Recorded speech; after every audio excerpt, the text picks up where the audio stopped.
Welcome to the deep dive. Ready to explore the fascinating world of cats? You guys have sent us a ton of amazing cat facts, Yeah. and we're really excited to kind of dig into them with you. Yeah. Today we're going to be taking excerpts from a source you provided, Shai Chow, Okay. which contains a whopping list of 101 amazing cat facts. Oh. We'll be uncovering some truly mind-blowing stuff. Did you know cats have a whole extra organ just for tasting scents? Or that their purrs might actually have healing powers? It's really amazing how much we still don't know about these creatures that share our homes. Right. We'll be covering everything from their incredible anatomy and those quirky behaviors to, historical felines and statistics. Yeah. That might just surprise you. Yeah. Prepare to see your feline friend in a whole new light. Okay, let's jump right in. I think we should start with the science of cat senses, because some of these facts are truly wild. Yeah. Take, for instance, the fact that a house cat's genome is 95.6% tiger. What does that even mean for our furry little companions? It really highlights the incredible journey of evolution. Right. That cuddly cat napping on your couch. Yeah. Genetically, they're not that far removed from their fierce, striped cousins roaming the jungle. Right. So, those bursts of energy when they zoom around the house at 3 a.m.? Yes. That's their inner tiger coming out. Exactly. That genetic link explains so much about their behavior. You see it in their hunting instincts, Yeah. the way they stalk toys, the scent marking, the playful pouncing. Yeah. It all ties back to their wild ancestry. That makes so much sense. And speaking of senses, one of the facts that completely blew my mind is that cats have an extra organ, Yeah. the vomeronasal organ, that allows them to actually taste scents in the air. It's like having a superpower. I know. Imagine being able to detect pheromones and other chemical signals that we humans are completely oblivious to. Right. It adds a whole new dimension to how cats perceive the world. No wonder they always seem to be one step ahead. They're literally picking up information we don't even know exists. Yeah.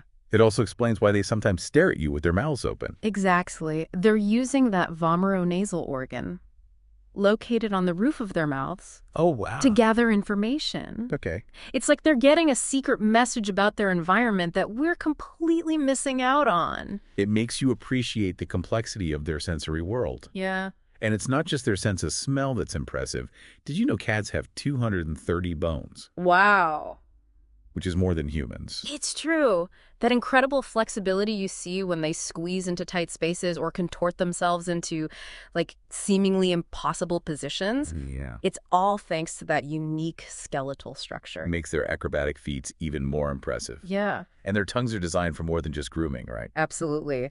Their rough tongues, covered in tiny backward-facing barbs, are perfectly designed for cleaning those bones, too. Wow. Leaving nothing behind. Talk about efficient eaters. I've always wondered how they managed to get every last bit of meat off a bone. It all makes sense now. And speaking of amazing adaptations, let's talk about those whiskers. I've always been, fascinated by them. Yeah.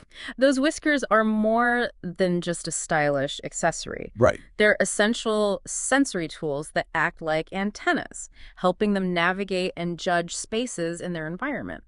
You might have noticed your cat using their whiskers to investigate objects or even, seemingly measure doorways before entering. Precisely. And here's a fascinating detail. Their whiskers are usually about the same width as their bodies. What? So if they can fit their whiskers through a space, their whole body can usually follow. That's why you should never, ever trim their whiskers. Oh. It would be like taking away their measuring tape. So that's why they rub their faces on things. Yeah. It's not just affection. They're actually, mapping out their territory and gathering information about their surroundings. It's all part of their intricate system for understanding the world around them. Yeah. And speaking of how cats move, here's a fun fact you might not know. Okay. They actually walk like camels and giraffes. They move both of their right feet first, then both of their left. It's called a pace gait. I never noticed that before. Now I'm going to be, watching my cat walk around all day trying to see it in action. It's one of those subtle things you might not notice until someone points it out. Right. But it's a fascinating example of how even their basic movements are tied to their evolutionary history. Yeah. And there's even a curious fact about paw preference. Okay. While some cats are ambidextrous, studies have shown that male cats are more likely to be left-pawed, while females are more likely to be right-pawed. That's so interesting. So much for the stereotype of cats always landing on their feet. Right. It seems like even in the feline world, there's like a lot of individual variation. Absolutely. And that's what makes studying them so fascinating. There's always something new to discover. Well, now that we've explored some of the incredible features of feline physiology, I think it's time to dive into another aspect of their lives, Okay. health and wellness. Okay. One fact that caught my eye was that cats are crepuscular. Can you explain what that means and how it might affect their behavior? Crepuscular means they're most active at dawn and dusk. Okay. It's a holdover from their wild ancestors. Right. Those are the prime hunting times for many of their prey animals. So that explains those bursts of energy early in the morning and right before bedtime. I always thought they were just trying to drive me crazy. Well, maybe a little bit, Yeah. but it's largely instinctual. I guess I can't blame them for following their, like, primal urges. Now, while we're on the topic of fascinating feline behaviors, let's talk about purring. I know it's often associated with, like, contentment, but there's actually a lot more to it than that, right? There is. Cats purr not only when they're happy, but also when they're injured or stressed.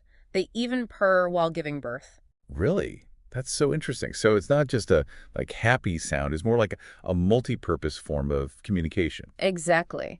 And it's thought that the vibrations from purring might actually have healing properties. Really? Studies have shown that the frequency of a cat's purr, which ranges from 25 to 150 hertz, can promote tissue regeneration and even help with pain management. Wow. So it's like their own built-in therapy. It makes you wonder if those purrs are beneficial for us humans as well, right? There's definitely some evidence to suggest that being around purring cats can have a calming and therapeutic effect on humans, too. I know. I always feel more relaxed when my cat is curled up on my lap purring away. It's a truly remarkable phenomenon, and it highlights the deep connection we share with these animals. Speaking of things we commonly associate with cats, I think it's time to address the milk myth. Okay. Despite what we often see in cartoons, many cats are actually lactose intolerant, right? True. Most adult cats lack the enzyme needed to digest lactose, the sugar found in milk. Right. Giving them milk can lead to all sorts of digestive upset, from tummy aches to diarrhea. So no more saucers of milk for our feline friends. I guess those cartoon images are a little misleading. It's best to stick with fresh water and a balanced diet formulated for their specific needs. Yeah. And speaking of things that affect cats, Okay. let's talk about that mysterious herb, catnip. Ah, yes, catnip.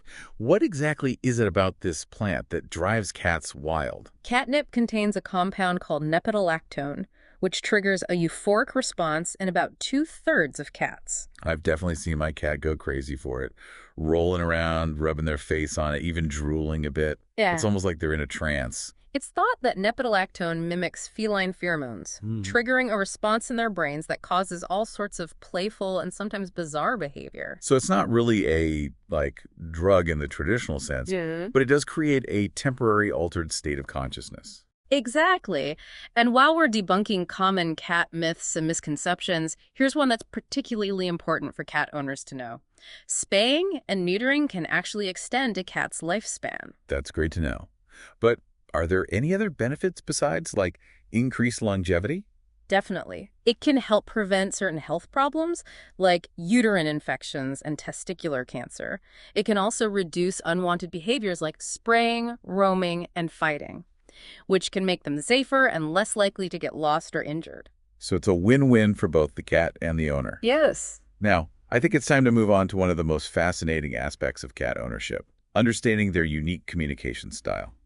Cats have so many subtle ways of communicating with us if we only know how to read the signs, and sometimes those signs can be pretty surprising. I'm all ears. Tell me everything. What should I be looking for? Well, let's start with something you might have already noticed. Have you ever seen your cat give you a slow blink? Now that you mention it, yes, I think they do that sometimes. It's almost like they're, like, winking at me. That's a kitty kiss. Oh. It's a sign of trust and affection. In the feline world, closing your eyes in the presence of another is a sign of vulnerability. So when your cat slowly blinks at you, they're saying, I trust you enough to let my guard down. Oh, that's so sweet. I'll have to return the favor next time they do it. And I know they often rub against me, but I always assumed that was just about marking their territory with their scent. While scent marking is definitely part of it, Rubbing is also a way for them to show affection and create a shared scent. They have scent glands on their cheeks and heads. Okay. So they're basically saying, you're part of my group now. So it's like a warm, fuzzy hug, but with a bit of territorial claiming thrown in. Exactly. Now, here's an important difference between cat communication and dog communication that Yeah. every cat owner should know. Tail wags. Okay. While a wagging tail in a dog usually means happiness, in a cat, it can be a warning sign of irritation or agitation. Oh, wow. That's a crucial difference to remember. So if my cat's tail is swishing back and forth, I should probably back off a bit. Exactly. A straight vibrating tail, on the other hand, is a sign of extreme happiness and excitement. They're so thrilled to see you that their whole body is vibrating with joy. Okay, I'm taking notes. Straight tail, good. Wagging tail, proceed with caution. And what about that adorable kneading behavior? Why do cats push their paws in and out on soft surfaces? Kneading is a fascinating behavior that's thought to be a leftover instinct from kittenhood. Okay. Kittens need their mother's bellies to stimulate milk flow. So when your adult cat kneads on you, or even on a blanket, it's a sign of deep contentment and a feeling of being nurtured. They're reliving that sense of comfort and security from their earliest days. Oh, that's so sweet. It's like they're giving me a little kitty massage. And it's not just about comfort. They also have scent glands in their paws, so kneading might also be a way of marking their territory and claiming you as their own. So it's a multi-layered behavior, just like everything else with cats. Yeah. They're always keeping us on our toes. Now, I know we have a lot more to discuss, but before we move on, is there anything else about cat communication you think is essential for owners to understand? One thing that's often misunderstood is meowing. What? While cats do use other vocalizations, like hissing and growling, to communicate with each other, Yeah. meowing seems to have developed specifically for communicating with humans. Really? So they've adapted their communication style to suit us? It's a remarkable example of coevolution. It seems that over thousands of years of living with humans, cats have learned that meowing is the most effective way to get our attention. So those plaintive meows at 4 a.m. when they want breakfast are a direct result of their, clever adaptation to our species. Precisely. Well. And it's a strategy that's worked remarkably well. After all, who can resist those adorable meows? Certainly not me. I'm completely under their spell. But speaking of behaviors that are both adorable and sometimes a bit annoying, I have to ask about those sudden ankle attacks. Why do cats do that? Have you ever noticed your cat doing this, especially when you're walking down a hallway or getting ready to leave the house? All the time. I used to think it was aggression, but I've heard it might actually be a sign of boredom or, pent-up energy. You're absolutely right. Cats are natural predators, and they need outlets for their hunting instincts. So when they're lacking stimulation, they might resort to these playful but sometimes painful attacks on our ankles. Exactly. It's their way of saying, hey, I'm bored, let's play. So how can we, redirect that energy into something more productive or at least less painful for our ankles? Interactive toys are a great way to engage their natural instincts. Anything that mimics the movements of prey, like feather wands, laser pointers, or even just a crumpled up piece of paper dragged across the floor, can help satisfy their inner hunter. I've definitely seen my cat go into full predator mode when I bring out the laser pointer. Yeah.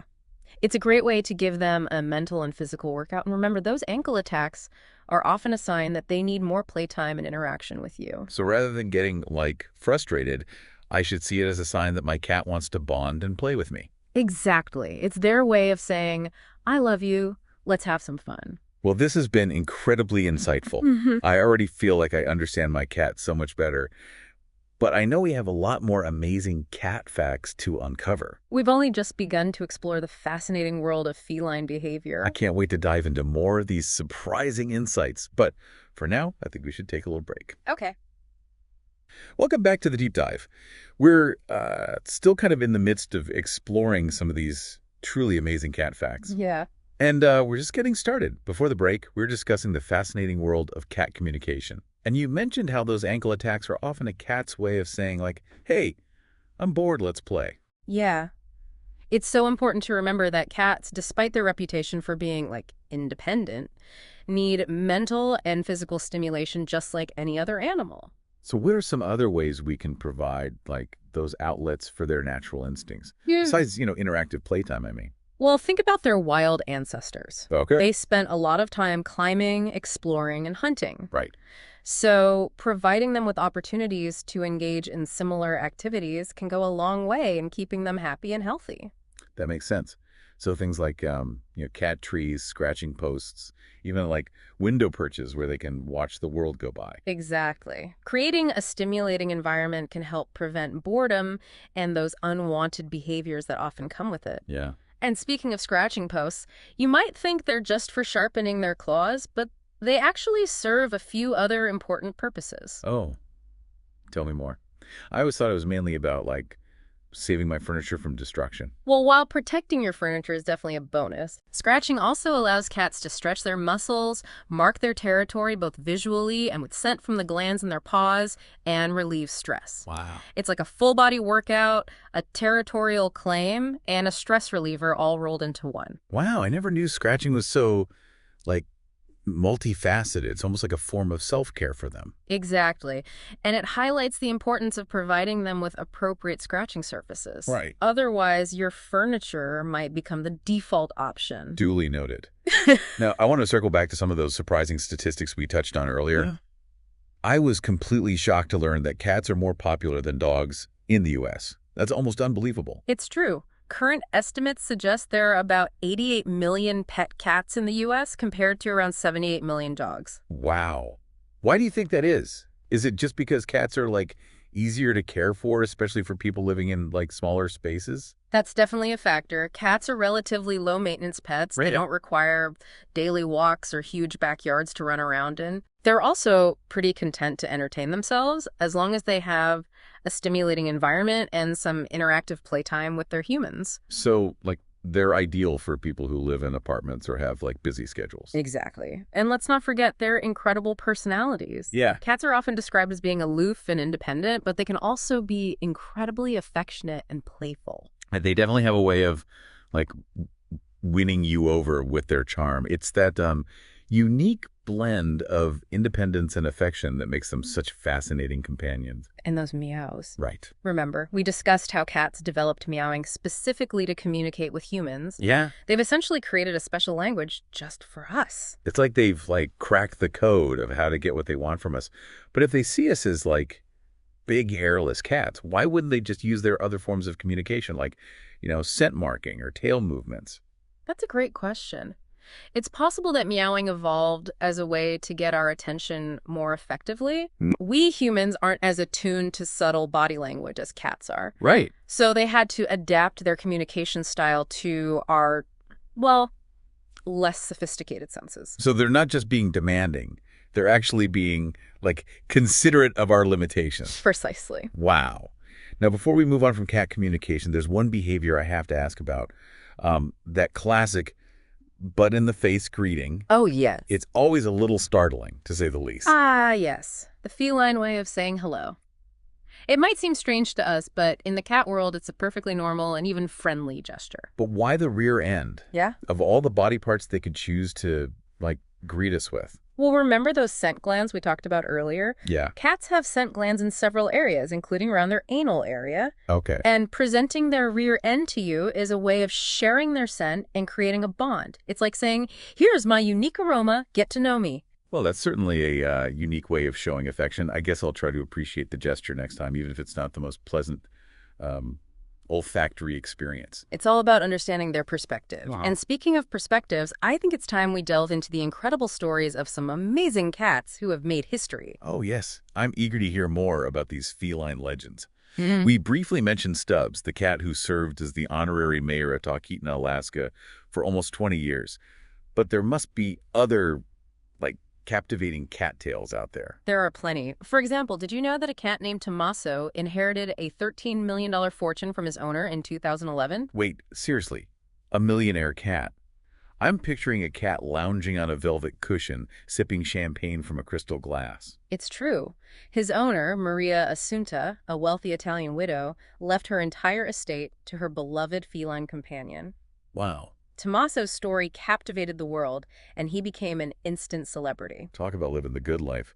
It makes you wonder if he used his newfound wealth to, like, help other less fortunate cats. Perhaps he set up a foundation for feline welfare. We can only imagine. Yeah. And speaking of cats who lived in luxury, President Bill Clinton's cat, Socks, was quite the celebrity during the Clinton administration. Oh, I remember Socks. He was always in the news attending events with the president and first lady. He was. And he received more fan mail than the president himself. Really? He even had his own website and a fan club. Wow. That's some serious star power. Yeah. It seems like cats have a way of capturing the public's imagination. They certainly do. And their captivating stories remind us that cats have always held a special place in our hearts and history. It's amazing how these, seemingly ordinary creatures can become cultural icons and inspire such devotion. Speaking of captivating felines, have you ever heard of the green cat of Denmark? A green cat. Now, that's something I have to hear about. Was it some kind of, rare breed or a genetic mutation? Well, the story goes that in 1995, a green kitten was born in Denmark. It's believed that high levels of copper in the water pipes near his home might have given his fur a verdigris effect. He became a local legend, and people would come from all over to catch a glimpse of the mysterious green cat. That's incredible. It sounds like something out of a fairy tale. It certainly does, and it highlights the endless possibilities of the natural world and the surprising ways in which nature can manifest itself. Speaking of surprises, did you know that cats can be able to toilet train? It's true. With patience and consistency, you can teach your cat to use the toilet instead of a litter box. Really? There are even special kits available to help with the process. Wow, that would be a game changer. No more scooping litter, no more messy accidents. Might have to give that a try with my cat. It's definitely worth a shot, although some cats might be more resistant to change than others. Right. And some might simply prefer the comfort and familiarity of their litter box. Fair enough. You can't force a cat to do anything they don't want to do. Speaking of things cats do, I know we touched on the fact that cats walk like camels and giraffes, but I recently saw a video of a cat swimming. Ah. I had no idea they could swim. Well, while cats aren't known for being, avid swimmers, most of them can actually swim quite well if they need to. However, they generally prefer to avoid water if possible. I guess it makes sense. Their fur isn't exactly designed for getting wet. Exactly, and their natural prey is mostly land-based. Right. But there are some breeds, like the Turkish van, that actually enjoy swimming and are sometimes called swimming cats. Well, you learn something new every day. Seems like there's no end to the fascinating facts about cats. We've only scratched the surface of what there is to know about these enigmatic creatures, but I think we've covered a lot of ground in this deep dive. Yeah. From their anatomy and behavior to their history and even their, toilet training potential.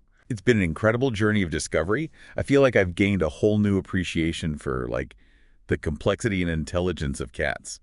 And we've still got more to uncover. Remember that bombshell we dropped about cats lacking an incest taboo? Oh, right. I'm still, processing that one. It's definitely not something you hear about every day. Well, before we wrap up this deep dive, I think it's time we delve into that topic a bit further. Welcome back to the deep dive. We've been exploring all sorts of fascinating facts about cats, from their incredible senses to their quirky behaviors and even their surprising place in history. Yeah. And just before the break, we touched on a topic that might have raised a few eyebrows, the fact that cats don't have an incest taboo.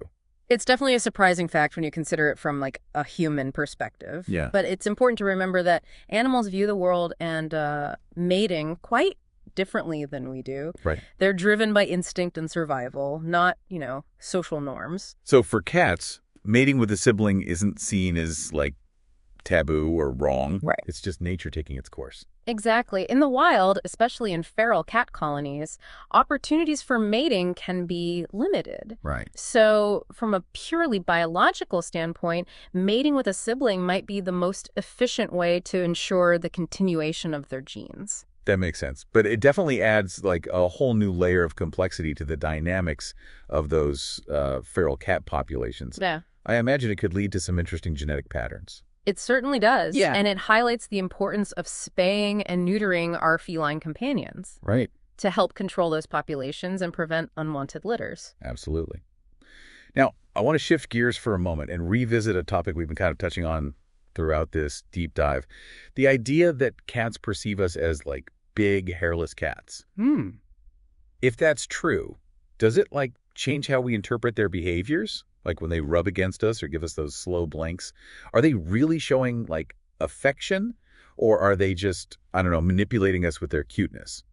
That's a fascinating question. Yeah. And it's one that scientists and cat behaviorists have been debating for years. Right. There's no easy answer, and it likely varies from cat to cat. Yeah. Some experts believe that cats have learned to adapt their behaviors to elicit certain responses from us, like getting fed or petted. So maybe those adorable head boops and irresistible purrs aren't entirely selfless. Maybe there's a bit of strategic manipulation going on. It's certainly possible. Cats are intelligent creatures, Right. and they're very good at figuring out what works. But I think it's more likely a combination of genuine affection and learned behavior. Like a strategic blend of love and manipulation. I can't say I'm surprised.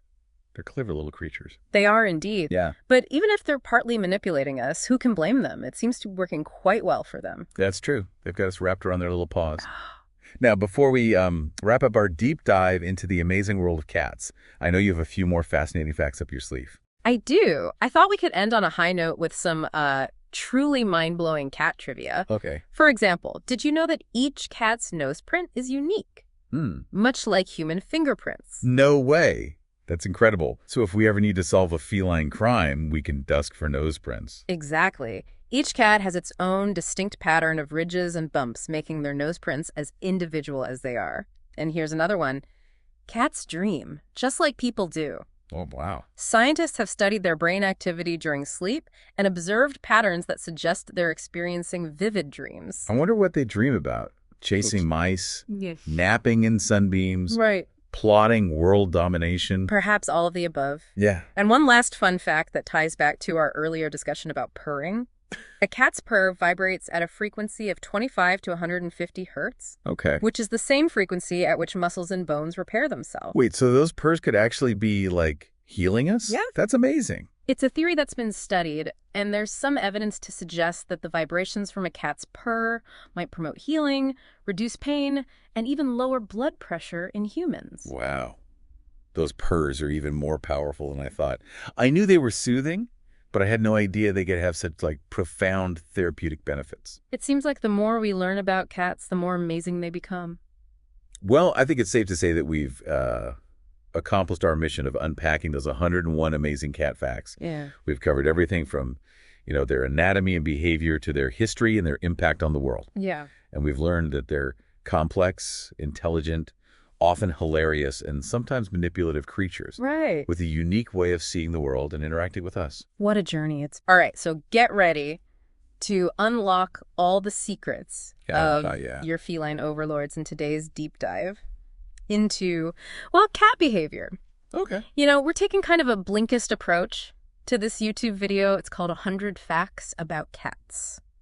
That may surprise you. Wow. Okay. So, I mean, if you've ever wondered why your cat, like, leaves you those little presents or kneads on your lap or stares at, like, seemingly nothing, we've got some answers for you today. That's right. We're going to decode all those mysteries Yeah. behind those quirky cat behaviors, from those slow blinks all the way to the truth about belly rubs. Oh, I've always wondered about that belly rub thing. I mean, they look so relaxed when they show off that tummy and then bam, claws and teeth. It's a classic trap. But by understanding how cats communicate, we can avoid those misunderstandings and build a stronger, more harmonious relationship with our feline friends. So it's all about learning to speak cat. Exactly.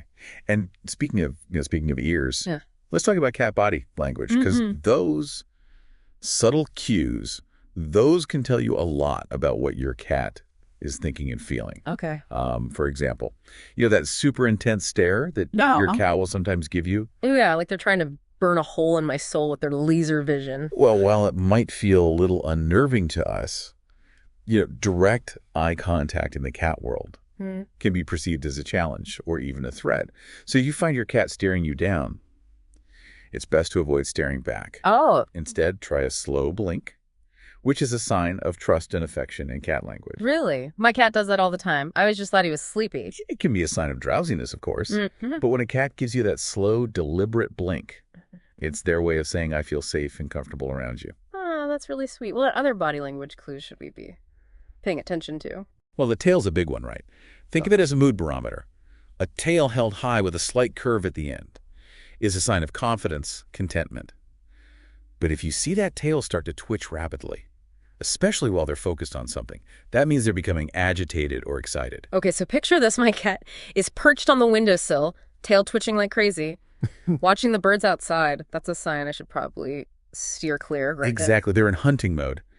And any sudden movement or interaction could trigger a playful pounce, or not so playful. Right. It's best to let them enjoy the bird watching in peace. Good to know. I've definitely been on the receiving end of some of those surprise attacks while my cat was in bird TV mode. Now let's talk about that whole belly exposure thing. Is it ever safe to pet a cat's belly? Ah, the age-old question. While a cat rolling over and showing their belly can seem like an invitation for cuddles, it's often more about trust and vulnerability than a desire for belly rubs. So even though they look all relaxed and adorable, it's not a green light for me. A tummy tickle. Not necessarily. Think of it this way. You wouldn't walk up to someone lying on their back in a vulnerable position and just start tickling them. Yeah, that's a good point. It makes sense to think about it from their perspective. Exactly. Cats are naturally protective of their bellies. It's a vulnerable area. They might expose them as a sign of trust in their environment and the people around them, but that doesn't always translate to wanting to be touched there. So how can we tell if our cat is truly enjoying a belly rub or secretly plotting our demise? Pay close attention to the body language. If their ears are flattened, their tail starts twitching or thumping, or their body tenses up, those are all signs that they're feeling uncomfortable or overstimulated. And if you see those pupils dilate, it's time to back off. Noted. I will try to resist the urge to rub those adorable tummies unless I get clear consent. Now let's move on to another behavior that can be a bit confusing. Love bites. Why do cats sometimes lick and then bite? It seems so contradictory. It's all part of their grooming and social behavior. Licking is a way for cats to clean themselves and their loved ones, and gentle nibbling can be part of this process. So those little nibbles are like a sign of affection, like they're trying to groom us. Exactly. It's their way of saying, you're part of my family, and I'm taking care of you. That's actually really sweet, but what if those love bites aren't so gentle? My cat can get a little carried away sometimes. That's where understanding the role of overstimulation comes in. Cats have a much lower tolerance for petting than, say, dogs. What might start as pleasurable can quickly become overwhelming. So it's like they get overstimulated and don't know how to tell us to stop except through a well-placed bite. Precisely. And sometimes those bites can be a bit more insistent, especially if they've been, subtly trying to signal that they've had enough petting and we've missed the cues. So what's the best way to handle those not-so-gentle love bites? Consistency is key. If your cat bites, even playfully, immediately, stop the interaction and gently withdraw your hand. They'll learn to associate biting with the end of enjoyable petting. You can also try redirecting their attention to a toy or giving them a treat when they're being gentle. That makes sense. It's all about positive reinforcement and clear communication. Now, speaking of things that can sometimes be misinterpreted, let's explore some common things that can stress cats out. Okay. I was surprised to learn from the video that things like balloons or cucumbers or even hugs can be major stressors for our feline friends. It's true. We often try to show our cat's affection in ways that we find comforting, but those gestures can backfire if we don't understand their perspective. Remember, cats are creatures of habit and control. Yeah. And they thrive on predictability. So a sudden, unexpected change, like a balloon floating into their space, Right. or a cucumber appearing out of nowhere, can be really unsettling for them. Absolutely. It triggers their natural instinct to avoid potential threats, sending them into fight or flight mode. Okay, I can definitely see how. That would be stressful. What about hugs? I thought cats love to be cuddled. While some cats might tolerate or even enjoy hugs, for many, being restrained or held tightly can feel threatening. It restricts their movement and takes away their sense of control, which can be anxiety-inducing. So how can we tell if our cat is enjoying a cuddle or if it's time to give them some space? Again, pay close attention to their body language. If they're purring, kneading, rubbing against you, those are signs of contentment. But if you notice their body tensing, their tail lashing, or their ears flattening, it's time to back off and let them dictate the terms of the interaction. This is all so fascinating. It's like I'm finally starting to understand the world through my cat's eyes. That's the key to building a deeper, more enriching relationship with them. It's all about observing, empathizing, and respecting their unique perspective. So we've covered a lot about what cats dislike. But what about the things they love? The video mentioned warmth and comfort. Being high on the list, I mean, who doesn't love a cozy spot on a sunny afternoon? Exactly. Cats are masters at finding those warm, sunny patches in the house. And let's be honest, they're not afraid to steal your spot Yep. on a couch if it means basking in a ray of sunshine. Oh, absolutely. They consider it their right. But besides warmth and sunshine, what else makes our feline friends purr with delight? Well, besides those sunny spots and cozy nooks, cats absolutely adore play. It's essential for their physical and mental well-being. I can definitely see that my cat goes nuts for his feather wand. It's all about tapping into their natural instincts. You see, even though our domesticated felines have comfortable lives with us, they still possess those deeply ingrained hunting instincts passed down from their wild ancestors. So when they're chasing a toy mouse or pouncing on a laser dot, they're essentially engaging in a simulated hunt. Exactly. It allows them to exercise their predatory skills. Stalk, chase, pounce, all those behaviors that would have been essential for survival in the wild. That makes a lot of sense. I've often wondered why. My cat gets so much satisfaction out of batting around a tiny toy mouse like it's a prize kill. It's because in their minds, it is. They're reenacting those ancient hunting rituals. And it provides a fantastic outlet for their energy and instincts. Not to mention, it's a great way for us to bond with them and keep them entertained. Absolutely. I love those interactive play sessions with my cat. It's so fun to see them in their element, all focused and agile. Speaking of bonding, the video also touched on the importance of respecting a cat's independence. I think sometimes we forget that they're not just tiny dogs. They have their own unique needs and preferences when it comes to social interaction. That's a crucial point.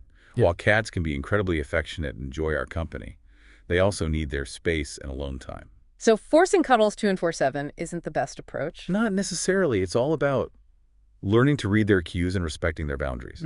If your cat is giving you those "I need some space" signals, like moving away, flattening their ears, or flicking their tail, it's best to give them the space they need. I've definitely been guilty of smothering my cat with affection when he's just not in the mood. But I'm learning to recognize those subtle cues and give him space when he needs it. It's all part of building a relationship based on mutual respect and understanding. And believe me, your cat will appreciate it. I'm sure he does, even if he doesn't always show it. So we've talked about play and independence, but what about those more subtle signs of affection? The video mentioned head boops, slow blinks, and those adorable little chirping sounds they make. Those are all classic signs of feline affection. Yeah. When a cat rubs their head against you, they're actually scent marking you as their own. It's a way of saying you're part of my family. That explains why my cat always headbutts my legs when I walk in the room. I thought he was just trying to trip me. He might be doing a little bit of both, but those headbutts are definitely a sign of affection. And remember those slow blinks we talked about earlier? Those are like kitty kisses, a way of communicating trust and love. And what about those chirps and trills? I love those little noises. Those are often used as greetings or a way to get your attention. It's their way of saying hello or come play with me. Now, I know this is a topic that can be a bit controversial, but the video mentioned that some cats even enjoy hugs as long as it's on their terms. Is that true? It's definitely true for some cats. While many cats might not enjoy being held tightly or restrained, some actually seek out physical affection and enjoy being cuddled. It really depends on the individual cat's personality and their level of trust with their humans. So it's not a hard and fast rule that all cats hate hugs. Exactly. Just like people, cats have different personalities and preferences. Some are cuddlers, while others are more independent. The key is to pay attention to your cat's body language and respect their boundaries. That's really good advice. I think sometimes we try to fit our cats into these preconceived notions of what they should be like instead of accepting them for the unique individuals they are. Absolutely. Each cat is an individual, just like us, with their own quirks, preferences, and ways of showing affection. Speaking of unique ways of showing affection, let's talk about those gifts our cats sometimes bring us. I'm talking about those lovely little presents of dead birds, mice, or, in my cat's case, the occasional unfortunate lizard. Ah, yes. The gifts to keep on giving. While it might not be our idea of a thoughtful gesture to a cat, bringing you their prey is a sign of love and trust. I've always wondered why they do that. I mean, it's not exactly something I want to find on my doorstep. It's all about instinct and social behavior. In the wild, mother cats bring back prey to teach their kittens how to hunt.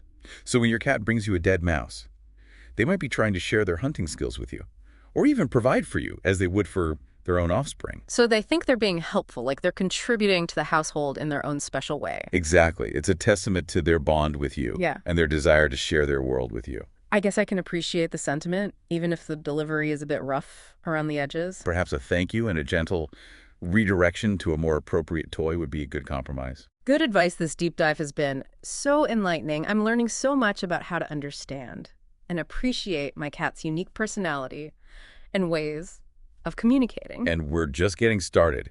There's so many more fascinating feline behaviors to explore. But before we delve further, let's take a moment to recap what we've learned so far. Sounds like a great idea. Let's pause here Yeah. and take a look at the key takeaways from our cat behavior exploration so far.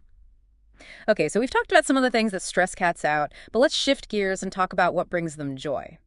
The video mentioned warmth and comfort, but I'm curious to explore other things that make our feline friends purr with delight. Well, besides those sunny spots and cozy nooks, Yeah. cats absolutely adore play. Yeah. It's essential for their physical and mental well-being. I can definitely see that. My cat goes nuts for his feather wand. It's all about tapping into their natural instincts. You see, even though our domesticated felines have these comfortable lives with us, they still possess those deeply ingrained hunting instincts passed down from their wild ancestors. So when they're chasing a toy mouse or pouncing on a laser dot, they're essentially engaging in a simulated hunt. Exactly. It allows them to exercise their predatory skills, stalk, chase, pounce, all those behaviors that would have been essential for survival in the wild. That makes a lot of sense. I've often wondered why my cat gets so much satisfaction out of batting around a tiny toy mouse like it's a prize kill. It's because in their minds it is. They're reenacting those ancient hunting rituals, and it provides a fantastic outlet for their energy and instincts. Not to mention, it's a great way for us to bond with them and keep them entertained. Absolutely. I love those interactive play sessions with my cat. It's so fun to see them in their element, all focused and agile. Speaking of bonding, the video also touched on the importance of respecting a cat's independence. I think sometimes we forget that they're not just tiny dogs. They have their own unique needs and preferences when it comes to social interaction. That's a crucial point. While cats can be incredibly affectionate and enjoy our company, they also need their space and alone time. So forcing cuddles 24/7 isn't the best approach. Not necessarily. It's all about learning to read their cues and respecting their boundaries.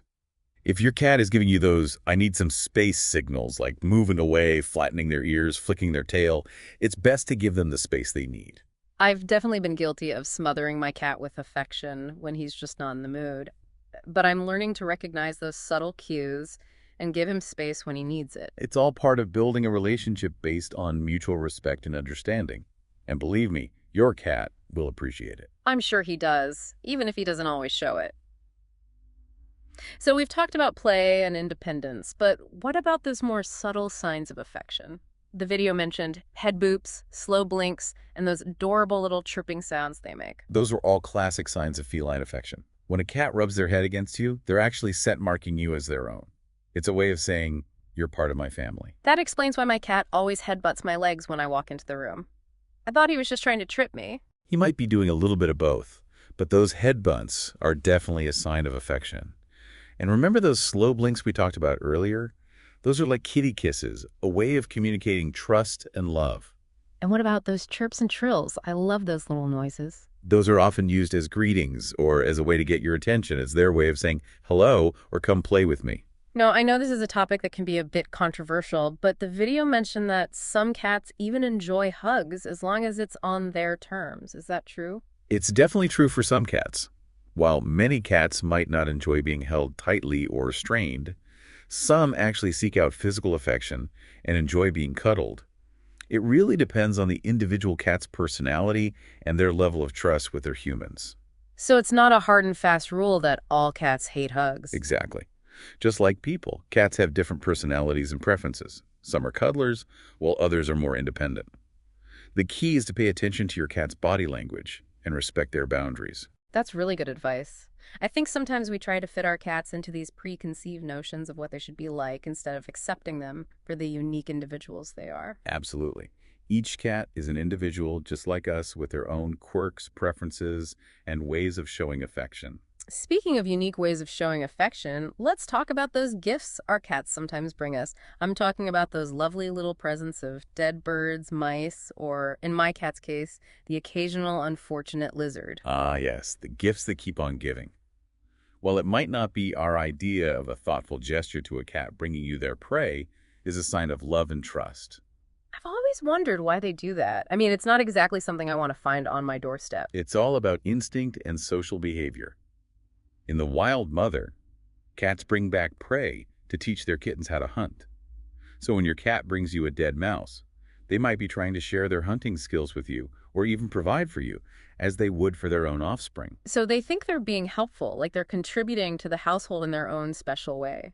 Exactly. It's a testament to their bond with you and their desire to share their world with you. I guess I can appreciate the sentiment, even if the delivery is a bit rough around the edges. Perhaps a thank you and a gentle redirection to a more appropriate toy would be a good compromise. Good advice. This deep dive has been so enlightening. I'm learning so much about how to understand and appreciate my cat's unique personality and ways of communicating. And we're just getting started. There are so many more fascinating feline behaviors to explore. But before we delve further, let's take a moment to recap what we've learned so far. Sounds like a great idea. Let's pause here and take a look at the key takeaways from our cat behavior exploration so far. Okay, so let's do a quick recap of what we've learned so far in our cat behavior deep dive. We talked about those subtle but telling body language cues. Right. Like, from tail twitches to slow blinks, and how understanding those signals can help us avoid, those claw-filled misunderstandings. Sure. We also explored, the truth about belly rubs, those not-so-gentle love bites, and all the surprising things that can, send our feline friends running for cover. And we delved into the things that bring them joy, from those, sunbeam-soaked naps to those playful hunting sessions with their favorite toys. Yeah, and we even touched on those unique and sometimes baffling ways that they show us affection, from head boops to those, shall we say, interesting gifts they leave on our doorsteps. It's amazing how much we can learn about our cats just by paying attention to their behavior and trying to see the world through their eyes. Absolutely. Now, are you ready to tackle some of those truly perplexing cat behaviors that often leave owners scratching their heads? I'm ready. Let's unravel those feline mysteries. What's on your mind? Okay, here's one that has always baffled me. Why do cats sometimes attack after, a seemingly enjoyable petting session? Like they're purring and rubbing against you one minute and then bam, claws and teeth the next? It's a classic case of what we call petting-induced aggression, and it's often a result of overstimulation. You see, cats have a much lower tolerance for touch than, say, dogs. What might start as pleasurable can quickly become overwhelming for them, leading to that sudden shift in behavior. So it's not necessarily that they're being, aggressive or mean. It's more like they're trying to communicate that they've had enough. Exactly. They're not trying to be malicious. They're just trying to tell us in their own way that they've reached their sensory limit and it's time to back off. That makes a lot of sense. I've definitely been on the receiving end of a few of those. Overstimulation swats. So how can we tell when our cat is reaching their petting limit? What signs should we be looking for? Pay close attention to their body language. If you see, their tails start to twitch or lash, their ears flatten against their head, their skin ripple or their body tense up, those are all signs that they're becoming overstimulated. And if you see those pupils dilate, it's time to give them some space. Okay, so basically, any change in their demeanor or body language could be a sign that they're getting overstimulated. Right. I'm definitely going to be more mindful of those cues from now on. Good. What other cat mysteries are we going to unravel today? All right, how about kneading? Why do cats do that? It's such a quirky behavior. Kneading, or making biscuits, as some people call it, is a deeply ingrained instinct that stems from kittenhood. When kittens are nursing, they need their mother's belly to stimulate milk flow. So it's like a comforting behavior associated with, those early days of nursing and feeling nurtured. Exactly. It's a behavior that's often carried into adulthood. Yeah. And it's associated with feelings of contentment, security, relaxation. That explains why my cat loves to knead on. Yeah. Soft blankets. It's like he's creating his own little cozy nest. Precisely. And some cats even knead on their humans as a sign of affection and trust. It's their way of showing that they feel safe and content in your presence. That's really sweet. Now, here's another behavior that's always puzzled me. Why do cats love to rub against us? Are they just marking their territory? It's partly about scent marking, yes. But it's also a way of showing affection and creating a shared scent. Cats have scent glands on their cheeks. Yeah. When they rub against you, they're depositing their scent, mingling it with yours. So it's like a feline hug, but with scent instead of physical touch. Exactly. It's their way of saying, you're part of my family, we belong together. Okay, one last mystery I'd love to unpack. Why do cats bring us their prey? I mean, it's a nice thought, but it's not exactly my idea of a gift. While it might not be our cup of tea, to a cat, bringing you their prey is a sign of love and trust. It's rooted in their instincts as hunters and their desire to provide for their loved ones. I've always wondered about that. I mean, wouldn't it make more sense to, like, just eat their catch themselves? In the wild, mother cats often bring back prey to teach their kittens how to hunt and survive.